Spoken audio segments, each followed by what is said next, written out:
DNA. Rapi dengan pakaian tidur, Queen menuruni anak tangga. Langkahnya berlanjut sampai ke ruang santai. Di sana Dirga menepuk permukaan sofa sebagai tanda bahwa ia menyuruhnya duduk. Sini. Queen turut. Gadis itu duduk di sisi Dirga dengan tangan yang sengaja merentang juga menggeliat seperti sedang menunjukkan kantuknya. Huam, kamu ngantuk? Dirga mencubit hidung bangir gadis itu. Angguk Queen. Sudah makan kan? Sudah. Queen bersandar pada sofa duduk dengan posisi melenyah. Tuan ada apa manggil Murni ke bawah? Tanyanya.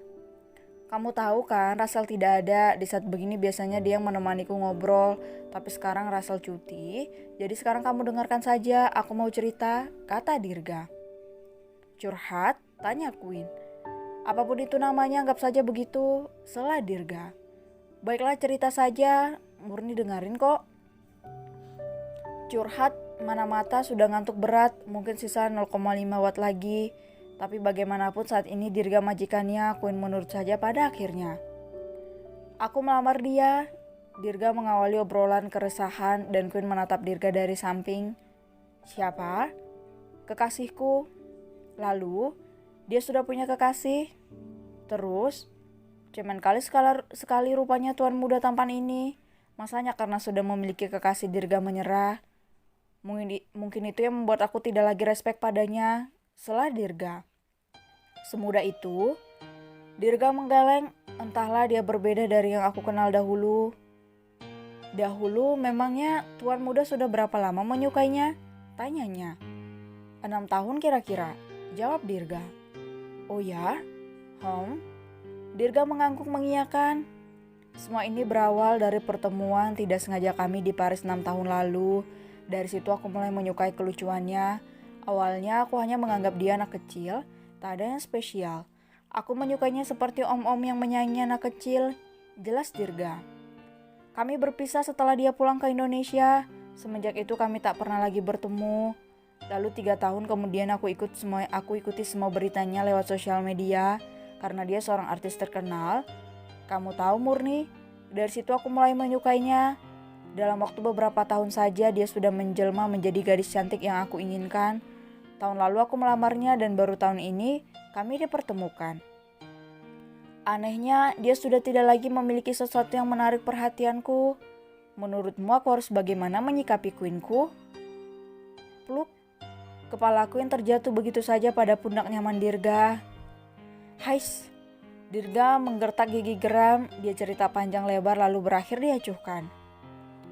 Dirga menoleh dan menepuk pipi gadis itu. Murni? Kamu dengar curhatanku tidak? Dengar. Queen membawa tangannya memeluk dada bidang pria itu, menguyal wajahnya pada ketiak Dirga Miller. Dedi? Dirga berkerut kening. Dedi, apa-apaan kau ini? Ia mendengus kesal. Ya Tuhan Murni, kau sama sekali tidak bisa diandalkan, geramnya. Minggu, libur sekolah dan kantor.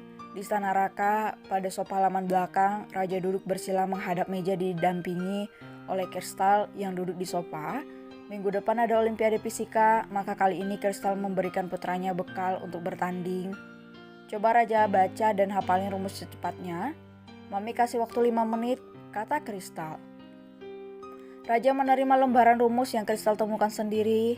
Oke, jawabnya. Raka baru saja tiba mengecup bibir istrinya lalu beralih pada pipi putranya. Cup, Dedi please. Seperti biasa Raja menolak dicium.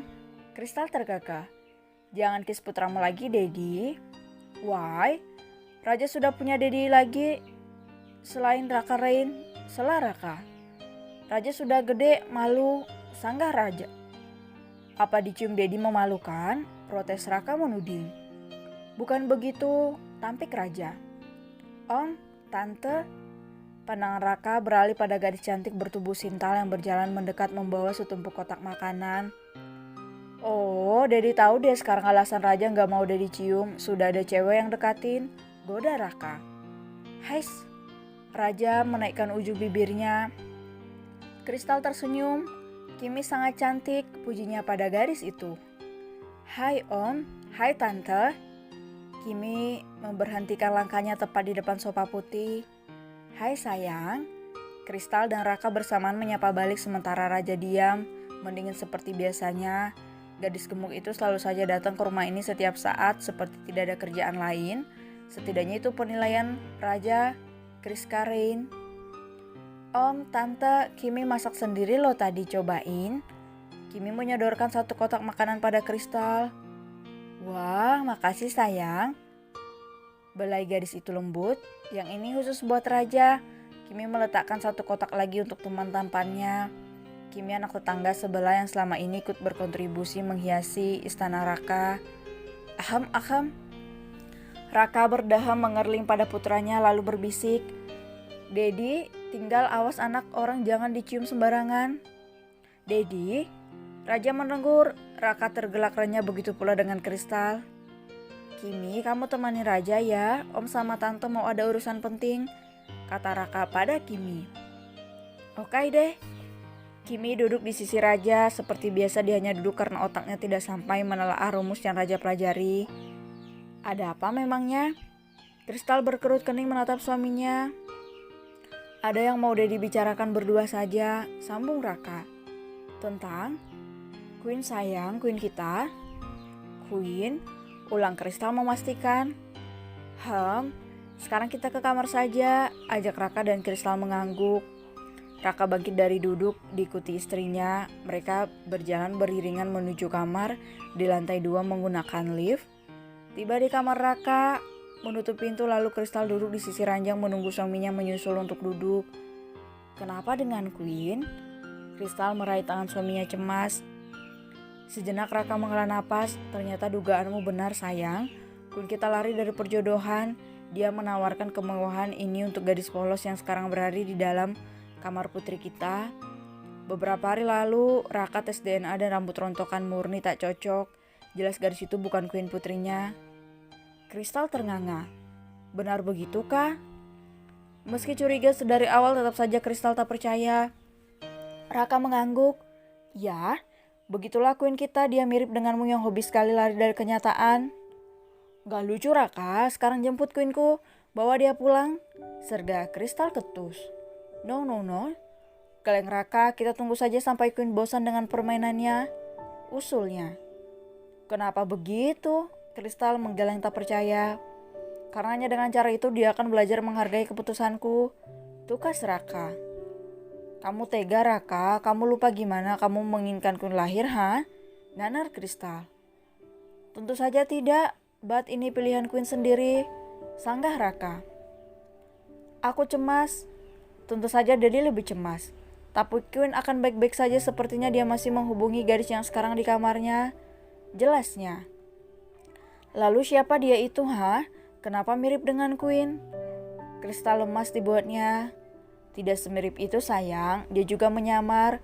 Kamu lihat di kamarnya ada lotion pencerah kulit instan, juga kontak lensa berwarna biru. Untuk apa Queen memakai itu semua tidak masuk akal, sahut Raka. Tapi apapun itu, yang pasti ini semua terjadi bukan atas kemauan gadis polos itu. Ini pasti usulan anak kita yang arogan sepertimu, tuding Kristal ketus.